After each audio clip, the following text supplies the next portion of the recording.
Welcome to prime time news. నేను శ్వేత. Details చూద్దాం. తెలంగాణ వ్యాప్తంగా 20 లక్షల ఇల్లు ఇచ్చిన తర్వాతే అసెంబ్లీ ఎన్నికల్లో ఓట్లు అడుగుతామని మంత్రి పొంగులేటి శ్రీనివాస్ తెలిపారు. బీఆర్ఎస్ హయాంలో పేదలకు ఇల్లు ఇస్తామని ఇవ్వలేదని, దీని కారణంగా ప్రస్తుత ప్రజాప్రతినిధులపై నియోజకవర్గాల్లో ఒత్తిడి ఉందన్నారు. నల్గొండ జిల్లా నకరేకల్లో ఇందిరమ్మ ఇళ్ల లబ్ధిదారుల ఇళ్ల పట్టాలను మంత్రి పంపిణీ చేశారు. మొదటి విడతలో తమ ప్రభుత్వం 4.5 లక్షల ఇల్లు ఇవ్వాలని నిర్ణయించిందని అన్నారు. ప్రతి నియోజకవర్గంలో 3,500 ఇళ్లు ఇస్తామని చెప్పారు పొంగులేటి శ్రీనివాస్. పేదవాడు అయ్యుంటే చాలు, పేదవాడికి ఇందిరమ్మల్ని ఇవ్వాలి అని దృఢ సంకల్పంతో మొదట విడత ఇస్తున్నాము. మళ్ళీ 3 సార్లు ఇస్తాము. ఈ రాబోయే 3.5 సంవత్సరాలలో తల తాకట్టు పెట్టైన 20 లక్షల ఇల్లు ఈ రాష్ట్రంలో కట్టిస్తాము. 20 లక్షల ఇల్లు ఇచ్చిన తర్వాతనే మళ్ళీ అసెంబ్లీ ఎన్నికల్లో మీ గుమ్మానికి వచ్చి ఓటు అడుగుతాము. ఇది కాంగ్రెస్ పార్టీ సిద్ధాంతం. ఇది ఇందిరమ్మ ప్రభుత్వం యొక్క పట్టుదల. తల తాకట్టు పెట్టైన పేదవాడి కళ నెరవేర్చే బాధ్యత మీ దీవెనలతో ఉన్న ఈ ప్రభుత్వాన్ని కూడా మనస్ఫూర్తిగా చెప్తున్నాను. నాన్ టాక్స్ రెవెన్యూ రాబడులను పెంచడంపై అధికారులు సీరియస్ గా దృష్టి సారించాలని infrastructure and capital sub committee chairman Bhatti Vikramarka ఆదేశించారు. డాక్టర్ బిఆర్ అంబేద్కర్ సచివాలయంలో జరిగిన అసెట్స్ సబ్ కమిటీ మంత్రివర్గ ఉపసంఘం భేటీలో కమిటీ సభ్యులైన ఉత్తమ్ కుమార్ రెడ్డి, కోమటిరెడ్డి వెంకటరెడ్డిలతో కలిసి ఉప ముఖ్యమంత్రి భట్టి విక్రమార్క సమీక్షా సమావేశం నిర్వహించారు. నాన్ టాక్స్ రెవెన్యూతో పాటుగా కేంద్ర నిధులను కూడా సాధించుకోవాలని చెప్పారు. గత ప్రభుత్వ పథకాలను ఒక్కటి కూడా ఆపకుండా కొత్తగా 33,600 కోట్ల రూపాయల సంక్షేమ పథకాలను అమలు చేస్తున్నట్లుగా ఉప ముఖ్యమంత్రి తెలిపారు. అధికారంలోకి వచ్చిన సంవత్సరంలోనే ప్రభుత్వానికి ఔటర్ రింగ్ రోడ్, ఎక్సైజ్ ఆదాయాలు రాకుండా పోయాయని ఆయన చెప్పారు. రైతు భరోసా, ఇందిరమ్మ ఆత్మీయ కానుక, మహాలక్ష్మి, ఉచిత కరెంట్, ఇందిరమ్మ ఇళ్లు సహా పలు కొత్త పథకాలను ప్రజలకు ఇస్తున్నామన్నారు. రాష్ట్రంలోని అన్ని నియోజకవర్గాల్లో పెండింగ్ లో ఉన్న మేజర్ ప్రాజెక్టుల ప్రాముఖ్యతను అనుసరించి వెంటనే పూర్తి చేయాలని ఆదేశాలు జారీ చేశారు.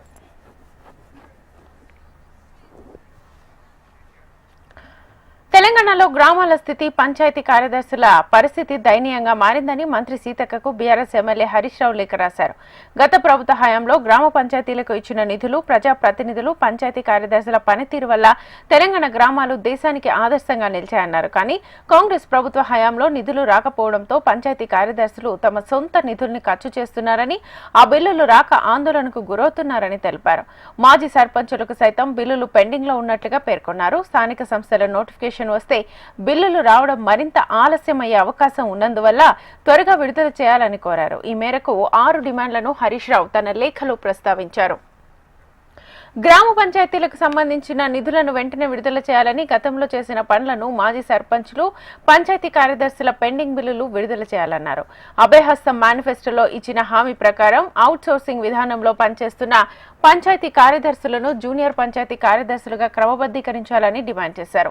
వానాకాలంలో సీజనల్ వ్యాధులు ప్రబలకుండా గ్రామాల్లో స్పెషల్ డ్రైవ్లు నిర్వహించి పారిశుద్ధ్యం పెంపొందించాలని పేర్కొన్నారు. గత 3 నెలలుగా పారిశుద్ధ్య కార్మికులకు వేతనాలు రాక తీవ్ర ఇబ్బందులు ఎదుర్కొంటున్నారని, వెంటనే వారికి వేతనాలు చెల్లించాలని అన్నారు. గతేడాది నవంబర్లో నిర్వహించిన ఇంటింటి కుటుంబ సర్వే డేటా ఎంట్రీ ఆపరేటర్స్ కు ఇప్పటి వరకు వేతనాలు చెల్లించకపోవడం శోచనీయమని, వెంటనే వారి వేతనాలు విడుదల చేయాలని డిమాండ్ చేశారు. కాళేశ్వరం ప్రాజెక్టు నిర్మాణంలో కేసీఆర్ అవినీతికి పాల్పడ్డారని ఆధారాలు ఉన్నప్పటికీ అరెస్ట్ చేయడం లేదని కేంద్ర మంత్రి బండి సంజయ్ విమర్శించారు.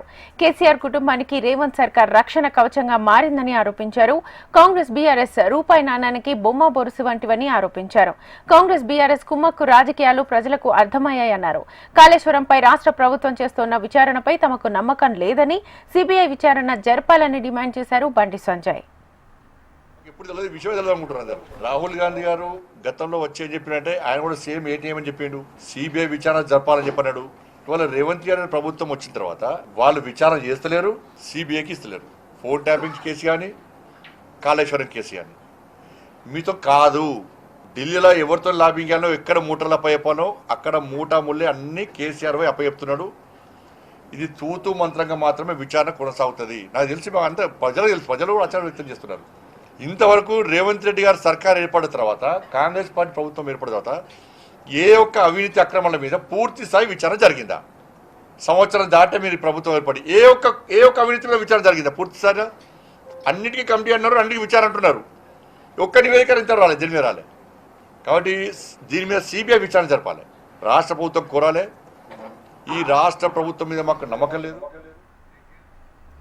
యూపీఏ హయాంలో రిమోట్ కంట్రోల్ ప్రభుత్వం ఉండేదని కేంద్ర మంత్రి కిషన్ రెడ్డి విమర్శించారు. సికింద్రాబాద్ లో ఎంపీ ఈటెల రాజేందర్ ఆధ్వర్యంలో నిర్వహించిన వికసిత భారత్ సంకల్ప సభలో ఆయన పాల్గొని మాట్లాడారు. మోదీ నేతృత్వంలో అద్భుతమైన సమర్థవంతమైన పరిపాలన అందిస్తున్నామన్నారు. ప్రజల ఆకాంక్షలు ఆశలకు అనుగుణంగా బీజేపీ పాలిస్తోందని చెప్పారు. ఉగ్రవాద కార్యకలాపాలు జరిగినా ఏం చేయలేని నిస్సహాయ పరిస్థితుల్లో కాంగ్రెస్ ఉండేదని, ప్రస్తుతం ప్రధాని మోదీ నేతృత్వంలో ప్రపంచ దేశాలు నివ్వెరపోయేలా పాకిస్తాన్ కు గట్టి జవాబునిచ్చామని కిషన్ రెడ్డి అన్నారు.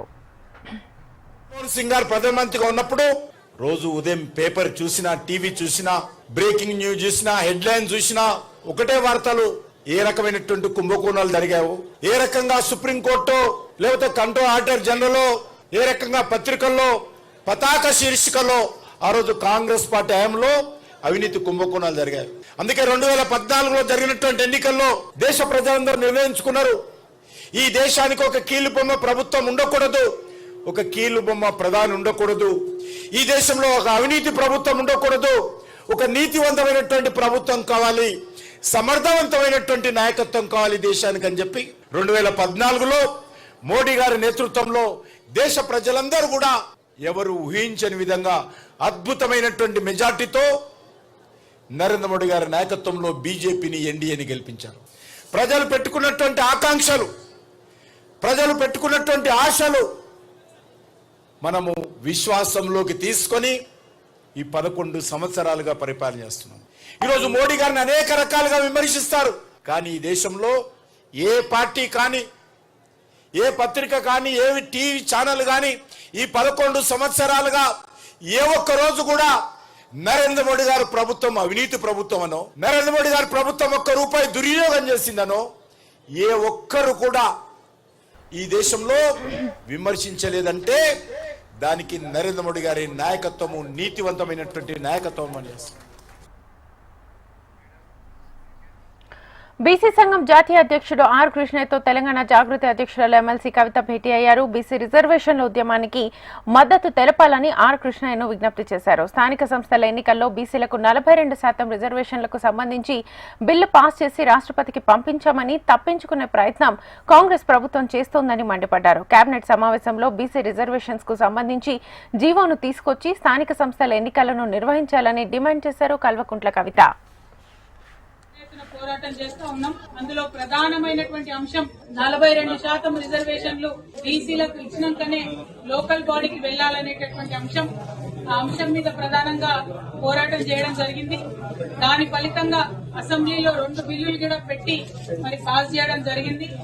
ఇవాళ అసెంబ్లీలో బిల్లులు పెట్టి పాస్ అయిన తర్వాత కాంగ్రెస్ పార్టీ రాజ్యాంగంలో ఉన్నటువంటి ఆర్టికల్ 243 క్లాస్ డి ప్రకారం గవర్నమెంట్ ఆర్డర్ అంటే జీవో ఇచ్చి 42% రిజర్వేషన్లు ఇచ్చి ఎన్నికలకు వెళ్లేటటువంటి ఆస్కారం ఉన్నది. కానీ ఇక్కడ ఉండేటటువంటి కాంగ్రెస్ ప్రభుత్వం తమ యొక్క బీసీల ప్రేమను కేవలం మాటల వరకే పరిమితం చేస్తూ చేతలలో చూపించకుండా, అవకాశం ఉండి కూడా మరి రిజర్వేషన్ కల్పించకుండా నెపం మొత్తం మేము బిల్లు పాస్ చేసినాం, రాష్ట్రపతి గారి దగ్గరికి పంపించినామని చెప్పి నెపమంతా కూడా రాష్ట్రపతి గారి మీద తోసేసి బీసీలకు రిజర్వేషన్ ఇవ్వకుండా ఎన్నికలకు వెళ్లేటటువంటి ప్రణాళిక రచించడం చాలా శోచనీయం. నేను పెద్ద ఎత్తున విశాఖలో నిర్వహించిన అంతర్జాతీయ యోగా దినోత్సవంలో 3,01,05 పాల్గొని రికార్డు సృష్టించినట్లుగా గిన్నిస్ వరల్డ్ రికార్డ్స్ ప్రశంసించింది. ఈ మేరకు ఆ సంస్థ ఈ పోస్ట్ చేసింది. దీనిపై ఏపీ మంత్రి నారా లోకేష్ స్పందించారు. యోగాలో ప్రపంచ రికార్డులను ఏపీ బ్రేక్ చేసి సరికొత్త చరిత్ర సృష్టించిందని నారా లోకేష్ అన్నారు. బ్రాండ్ విశాఖ వేదికగా సరికొత్త రికార్డు సాధించామన్నారు. ఈ విజయంలో భాగస్వాములైన టీడీపీ నేతలు, శ్రేణులకు లోకేష్ కృతజ్ఞతలు తెలిపారు. వేడుకను విజయవంతంగా నిర్వహించిన ప్రభుత్వ అధికారులు సహకరించి సహకరించిన ప్రతి ఒక్కరికి ధన్యవాదాలు తెలిపారు. యోగాను జీవన విధానంగా మార్చేందుకు ఏపీ ప్రభుత్వం చేస్తున్న కృషిని ప్రధాని మోదీ ప్రశంసించారు. యోగా డే సందర్భంగా విశాఖపట్నంలో జరిగిన యోగాంధ్ర కార్యక్రమం Guinness book of world records లో చోటు దక్కించుకోవడంపై ఆయన హర్షం వ్యక్తం చేశారు. ఈ సందర్భంగా ఆయన ఎక్స్ ఖాతాలో ఒక పోస్ట్ చేశారు. విశాఖలో జరిగిన యోగాంధ్ర కార్యక్రమంలో తాను కూడా పాల్గొన్నానని, ఈ కార్యక్రమం ఆరోగ్యం, శ్రేయస్సు దిశగా తీసుకెళ్తుందని ప్రధాని మోదీ తెలిపారు. సింగయ్య మృతికి సంబంధించిన ఓ వీడియో వైరల్ అవుతోంది. జగన్ ప్రయాణిస్తున్న వాహనమే సింగయ్యను ఢీకొన్నట్లుగా సదరు వీడియోలో కనిపిస్తోంది. అయితే గుంటూరు ఎస్పీ మాత్రం దానిని ధృవీకరించలేదు. సింగయ్య చనిపోయిన రోజు కూడా జగన్ కాన్వాయ్లోని వాహనం ఆయన్ను ఢీకొనలేదని తెలిపారు.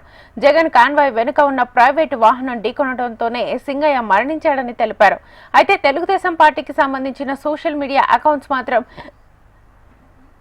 జగన్ కారు ఢీకొనడంతోనే ఈ ప్రమాదం జరిగిందని, అయినా కూడా ఆగకుండా వెళ్లిపోయాడంటూ ఆరోపణలు గుప్పిస్తున్నారు. స్థానిక పోలీసులు కూడా ఈ విషయమై ఇంకా స్పష్టతనివ్వలేదు.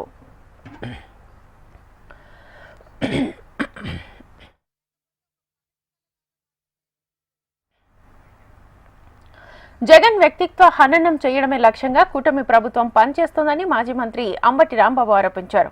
సింగయ్య మృతిపై అబద్దాలను ప్రచారం చేస్తున్నారని మండిపడ్డారు. గుంటూరు ఎస్పీ స్పష్టతనిచ్చినా జగన్ పై విమర్శలు చేస్తున్నారని ఆరోపించారు. జగన్ పర్యటనలకు ప్రజల నుంచి వస్తున్న ఆదరణను చూసి తట్టుకోలేక తప్పుడు కేసులతో ఇబ్బంది పెట్టాలనే లక్ష్యంతో కూటమి ప్రభుత్వం కుట్రలు చేస్తోందని ధ్వజమెత్తారు. దురదృష్టవశాత్తు జరిగిన ప్రమాదాన్ని సైతం రాజకీయం చేయాలని కూటమి ప్రభుత్వం చూస్తోందన్నారు అంబటి.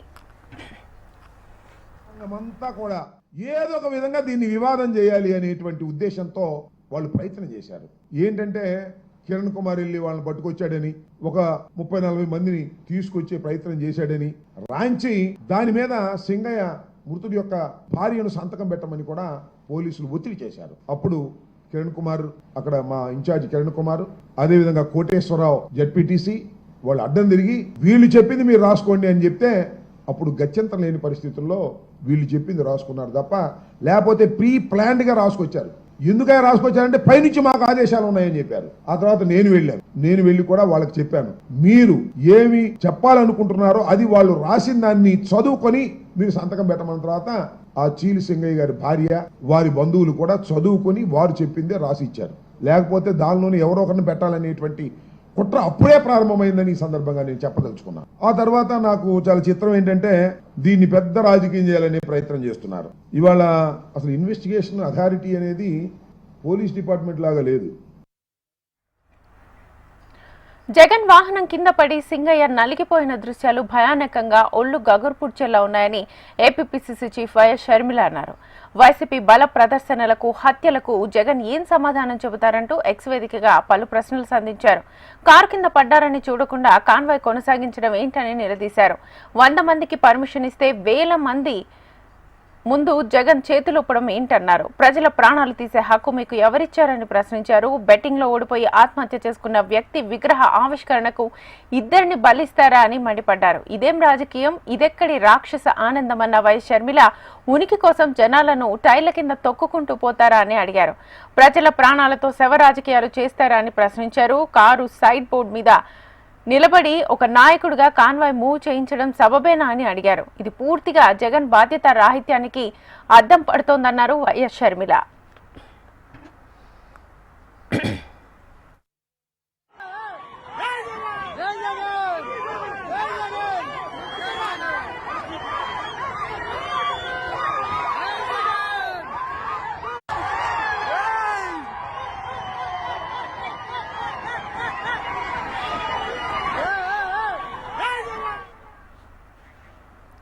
బసవతారకం క్యాన్సర్ ఆసుపత్రి 25వ వార్షికోత్సవం ఘనంగా జరిగింది. తెలంగాణ గవర్నర్ జిష్ణుదేవ్ వర్మ, తెలంగాణ ఆరోగ్య శాఖ మంత్రి దామోదర రాజనరసింహ, ఆసుపత్రి చైర్మన్ నందమూరి బాలకృష్ణ పాల్గొన్నారు.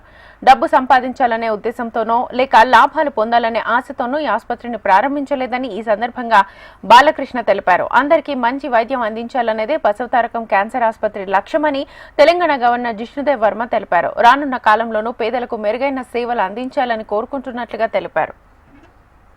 We may be politicians, we may be governors, you may be ministers, but we are all a part of the society. We are what the society is.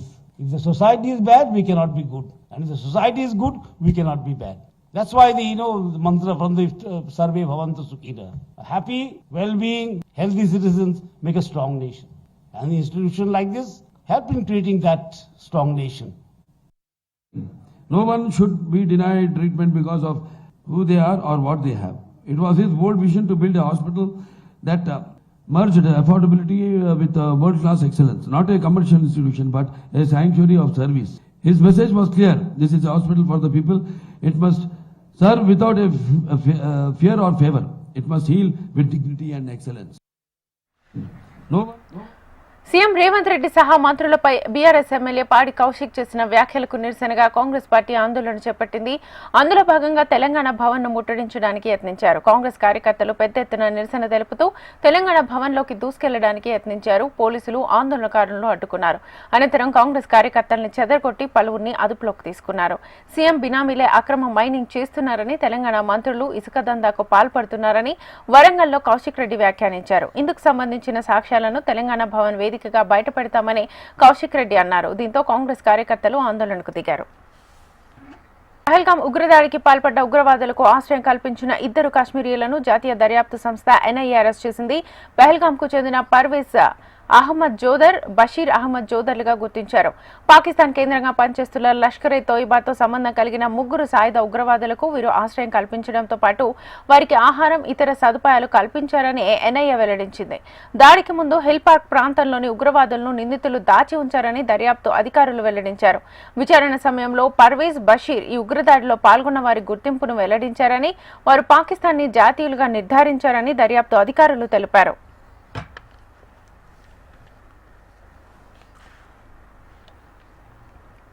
Iran అణు కేంద్రాల లక్ష్యంగా అమెరికా ప్రత్యక్షంగా దాడులకు దిగింది. దీంతో పశ్చిమాసియాలో ఉద్రిక్తతలు మరింత తీవ్రతరమయ్యాయి. ఈ తాజా దాడుల నేపథ్యంలో అమెరికా అధ్యక్షుడు డొనాల్డ్ ట్రంప్ దేశ ప్రజలను ఉద్దేశిస్తూ మాట్లాడారు. ఈ సందర్భంగా ఇరాన్పై జరిపిన దాడులను చారిత్రక క్షణంగా ఆయన అభివర్ణించారు. ఇరాన్పై చేసిన దాడులు విజయవంతమయ్యాయని చెప్పారు. యుద్ధానికి ముగింపు పలకాల్సిన పరిస్థితికి ఇరాన్ వచ్చిందని, కీలకమైన అణు స్థావరాలను ధ్వంసం చేశామని ట్రంప్ వెల్లడించారు. ఇరాన్ అణు సామర్థ్యాన్ని నాశనం చేయడమే తమ లక్ష్యమని, ప్రపంచం ఎదుర్కొంటున్న అణు ముప్పును ఆపడమే లక్ష్యమని స్పష్టం చేశారు. పశ్చిమాసియా దేశాలను ఇరాన్ భయపెడుతోందని, ఇప్పుడు ఆ ప్రాంతంలో శాంతిని నెలకొల్పాల్సిన బాధ్యత టెహ్రాన్దే అని చెప్పారు డొనాల్డ్ ట్రంప్.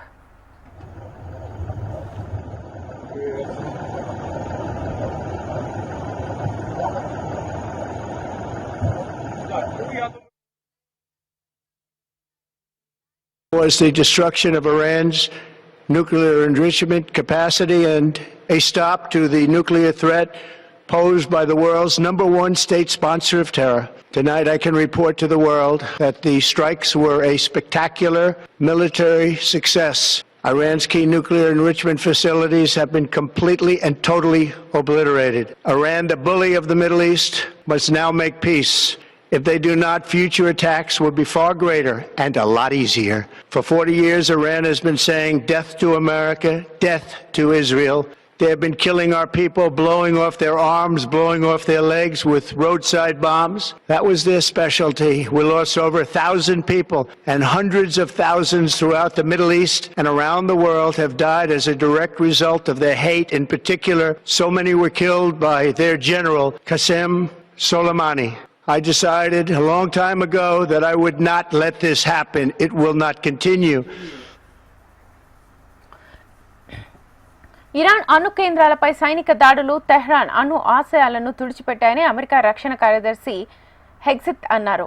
ఇరాన్లోని కీలకమైన 3 అణు కేంద్రాలపై దాడులను ధృవీకరించింది అమెరికా రక్షణ శాఖ. ఆపరేషన్ మిడ్ నైట్ హ్యూమర్ గా అభివర్ణించింది. అమెరికా అధ్యక్షుడి ఆదేశాల మేరకే నిర్వహించామని పీట్ హెగ్సిత్ తెలిపారు. టొమాహాక్ క్షిపణులు, 125కు పైగా సైనిక విమానాలు ఈ దాడుల్లో పాల్గొన్నాయని స్పష్టం చేశారు.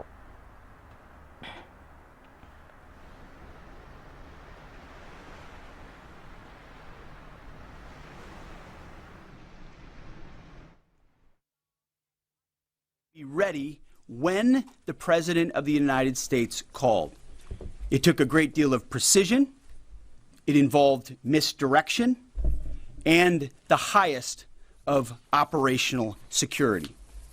Our B-2s went in and out of downtown Tehran, of these nuclear sites, in and out and back without the world knowing at all. In that way, it was historic. a strike that included the longest B-2 Spirit bomber mission since 2001 and the first operational employment of the MOP, a massive ordnance penetrator. The mission demonstrated to the world the level of joint and allied integration that speak to the strength of our alliance and our joint forces. As President Trump has stated, the United States does not seek war, but let me be clear. We will act swiftly and decisively when our people, our partners, or our interests are threatened. Iran should listen to the President of the United States and know that he means it, every word. I want to give congratulations to our Commander-in-Chief. It was an honor to watch him lead last night and throughout, and to our great American warriors on this successful operation. God bless our troops. God bless America. And we give glory to God for his providence and continue to ask for his protection. I turn it over now. ఇరాన్పై America దాడులకు గాను Israel ప్రధాని Benjamin Netanyahu Donald ట్రంప్కి కృతజ్ఞతలు తెలిపారు. US తీసుకున్న సాహసోపేతమైన నిర్ణయం చరిత్రను మార్చేస్తుందన్నారు. ఈ మేరకు ఆయన ఓ వీడియో సందేశాన్ని విడుదల చేశారు. ట్రంప్ అద్భుతమైన ధర్మబద్ధమైన శక్తితో ఇరాన్ అణు కేంద్రాలను లక్ష్యంగా చేసుకున్నారని తెలిపారు. ఈ నిర్ణయం సాహసోపేతమైనదని, ఇది చరిత్రను మార్చేస్తుందని తెలిపారు. ఆపరేషన్ రైజింగ్ లయన్లో ఇజ్రాయెల్ అద్భుతమైన ప్రయోజనాలను అందుకుందని, అయితే తాజాగా అణు కేంద్రాలే లక్ష్యంగా అమెరికా చేసిన దాడులు అద్వితీయమైనవని పేర్కొన్నారు. భూమిపై మరే దేశం చేయలేనిది అమెరికా చేసిందంటూ కితాబునిచ్చారు Netanyahu. President Trump, your bold decision to target Iran's nuclear facilities with the awesome and righteous might of the United States will change history. In Operation Rising Lion, Israel has done truly amazing things. But in tonight's action against Iran's nuclear facilities, America has been truly unsurpassed. It has done what no other country on earth could do. History will record that President Trump acted to deny the world's most dangerous regime the world's most dangerous weapons. His leadership today has created a pivot of history that can help lead the Middle East and beyond to a future of prosperity and peace. President Trump and I often say, peace through strength. First comes strength, then comes peace. And tonight, President Trump and the United States acted with a lot of strength. President Trump, I thank you. The people of Israel thank you. The forces of civilization thank you. God bless America. God bless Israel. And may God bless our unshakable alliance, our unbreakable faith. Chhattisgarh లో మావోయిస్టులు ఘాతకానికి పాల్పడ్డారు. ఇన్ఫార్మర్ల నెపంతో ఇద్దరిని హత్య చేశారు. తెలంగాణ ఛత్తీస్గఢ్ సరిహద్దుల్లోని బీజాపూర్ జిల్లా Pamedu police station పరిధిలోని యాంపురం, సండ్రంపూర్ గ్రామాల్లో శనివారం అర్ధరాత్రి ఈ ఘటన చోటు చేసుకుంది. ఘటనా స్థలాలకు భద్రతా బలగాలను విచారణ నిమిత్తం పంపించామని బీజాపూర్ జిల్లా ఎస్పీ డాక్టర్ జితేంద్ర కుమార్ యాదవ్ తెలిపారు. కీకారణ్య గ్రామాల్లో జరిగిన ఈ ఘటనపై పోలీసులు విచారణ చేపట్టారు. మావోయిస్టులు హత్య చేసిన ఇద్దరిలో ఒకరు మాజీ మావోయిస్ట్ దేవయ్యగా గుర్తించారు. 3 రోజుల క్రితం కూడా పెదకోర్మ గ్రామానికి చెందిన జింగు మొడియం సోను, అనిల్ మద్విని మావోయిస్టులు ఇన్ఫార్మర్ల నెపంతో కిరాతకంగా హత్య చేశారు. ఇటీవల ఇన్ఫార్మర్ల నెపంతో మావోయిస్టులు వరుస హత్యలకు పాల్పడుతుండటంతో సరిహద్దు గ్రామాల్లో ప్రజలు తీవ్ర భయాందోళనకు గురవుతున్నారు. ఫారెస్ట్ గార్డులు పట్వారీలను మావోయిస్టులు హెచ్చరించారు. ఈ మేరకు కొండ ఏరియా కమిటీ కార్యదర్శి దుల్లా పేరుతో ఒక లేఖ విడుదల చేశారు. ప్రజా వ్యతిరేక అటవీ రక్షకులు పట్వారీల దోపిడీకి వ్యతిరేకంగా ప్రజా ఉద్యమాన్ని ప్రతిఘటనను తీవ్రతరం చేయాలని పిలుపునిచ్చారు. కేంద్ర రాష్ట్ర ప్రభుత్వాలు నక్సల్స్ నిర్మూలన, అభివృద్ధి పేరుతో పోలీస్ శిబిరాలు, పోలీస్ స్టేషన్స్ ఏర్పాటు చేసి రోడ్లు, వంతెనలను నిర్మిస్తుండగా మరోవైపు అటవీ రక్షకులు పట్వారీలు లోతట్టు ప్రాంతాల్లోని గ్రామాల్లోకి ప్రవేశించి పోలీసుల బలంతో సామాన్య ప్రజల నుంచి డబ్బును దోచుకుంటున్నారని ఆరోపించారు. 40 ఏళ్లుగా సాగు చేస్తున్న భూమిని ఖాళీ చేయాలని బెదిరిస్తూ డబ్బులు డిమాండ్ చేయడంపై మావోయిస్టులు మండిపడ్డారు. కొందరు ఫారెస్ట్ అధికారులు అటవీ సంపద దోచుకుంటూ కోట్లు గడిస్తున్నారని ఆరోపించారు. ఇది చాలదన్న అమాయక గిరిజనుల నుంచి డబ్బులు వసూలు చేస్తున్నారని మండిపడ్డారు. వారి పద్ధతి మార్చుకోకపోతే ప్రజా కోర్టులో శిక్ష తప్పదని హెచ్చరించారు. ప్రభుత్వ విద్యాలయాల్లో సౌకర్యాలు మెరుగుపరచడానికి సీఎం రేవంత్ రెడ్డి ఉన్నత స్థాయి సమీక్ష నిర్వహించాలని కేంద్ర మంత్రి కిషన్ రెడ్డి సూచించారు. సికింద్రాబాద్ గోపాల్పేట కార్పొరేటర్ సుచిత్ర శ్రీకాంత్ ఏర్పాటు చేసిన కార్యక్రమంలో కేంద్ర మంత్రి కిషన్ రెడ్డి స్కాలర్షిప్ నోట్బుక్స్ పంపిణీ చేశారు. 10వ తరగతి ఇంటర్ డిగ్రీలో అత్యున్నత ప్రతిభ కలిగిన వారిని గుర్తించి స్కాలర్షిప్స్ అందజేయడంపై సంతోషం వ్యక్తం చేశారు.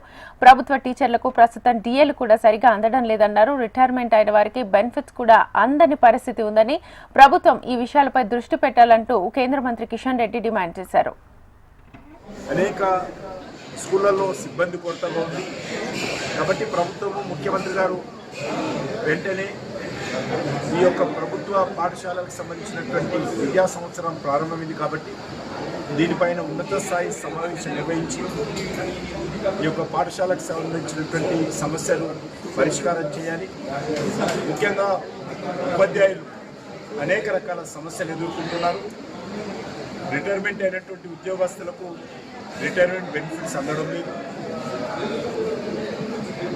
ఉద్యోగస్తులకు సంబంధించినటువంటి డిఏలు కూడా ఇంకా పెండింగ్లో ఉన్నాయి. కాబట్టి ఉపాధ్యాయులకు సంబంధించినటువంటి సమస్యలు కూడా పరిష్కారం చేసి స్కూళ్ళల్లో మౌలిక వసతులు కల్పించి విద్యా సంవత్సరం బాగా జరిగే విధంగా ప్రయత్నం చేయాల్సిందిగా కోరుకుంటున్నాను. అనేక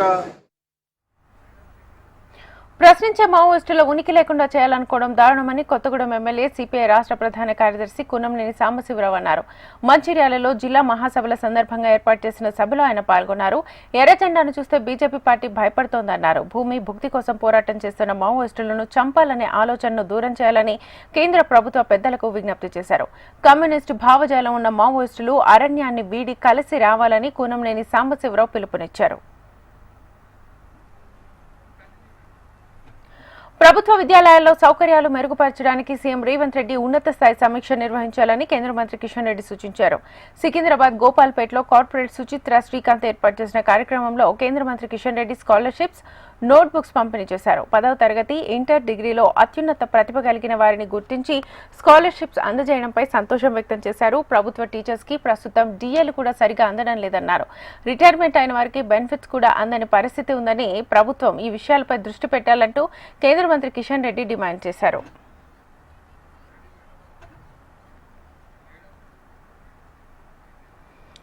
ఇరాన్ అణుస్థావరాలపై అమెరికా చేసిన దాడులను ఆ దేశ విదేశాంగ మంత్రి సయ్యద్ అబ్బాస్ అరగ్జీ తీవ్రంగా ఖండించారు. ఇక అగ్రరాజ్యానికి శాశ్వత గాయం ఖాయమైందని వ్యాఖ్యానించారు. ఆ దేశం తన చర్యలతో అంతర్జాతీయ చట్టాలను, అణ్వాస్త్ర వ్యాప్తి నిరోధక ఒప్పందాన్ని ఉల్లంఘించిందని పేర్కొన్నారు. ఐక్యరాజ్యసమితి భద్రతా మండలిలో శాశ్వత సభ్యదేశమైన అమెరికా తన నేరపూరిత ప్రవర్తనతో తాము శాంతియుతంగా ఏర్పాటు చేసుకుంటున్న అణు కేంద్రాలపై దాడులకు పాల్పడిందని మండిపడ్డారు. ఈ చర్యలకు అమెరికా శాశ్వత పరిణామాలను అనుభవించాల్సి ఉంటుందని హెచ్చరించారు. అగ్రరాజ్యంతో యుఎస్లోని సభ్యులు అప్రమత్తంగా ఉండాలని అబ్బాస్ సూచించారు. It is the Americans who are seeking negotiations. They have sent messages multiple times, including very serious ones. But we have explicitly told them that as long as the aggression and attacks continue, there is simply no room for talk of dialogue or diplomacy.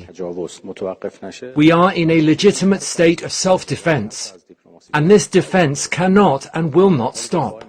We have no discussions with the United States, which we see as a partner in these crimes.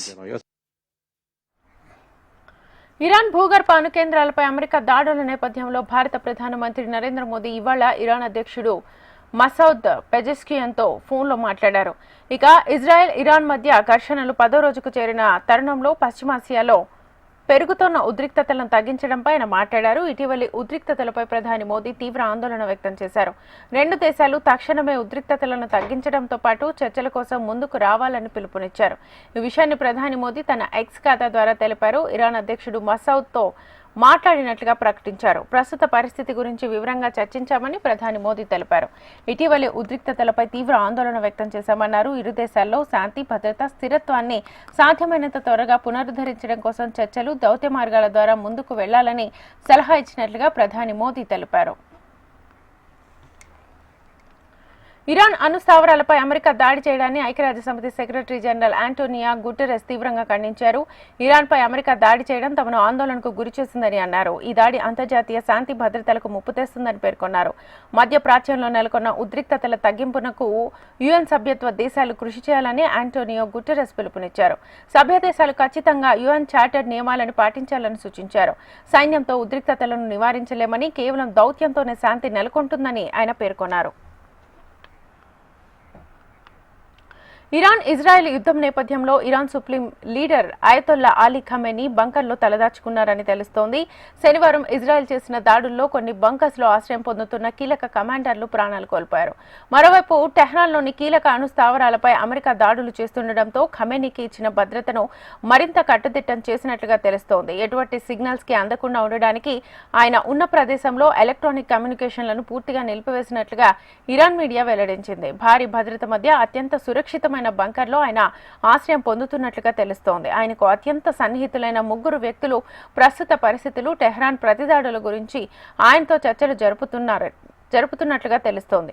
యుద్ధం తీవ్రతరమవుతున్న నేపథ్యంలో Iran supreme నేత Khamenei తన వారసులుగా 3ని ఎంపిక చేసినట్లుగా New York times ప్రచురించింది. యుద్ధంలో ఖమేనీకి ఏదైనా ప్రమాదం జరిగితే ఆయన ప్రతిపాదించిన వారిలో ఒకరిని ఎన్నుకోవడానికి చర్యలు తీసుకునే అవకాశం ఉంది.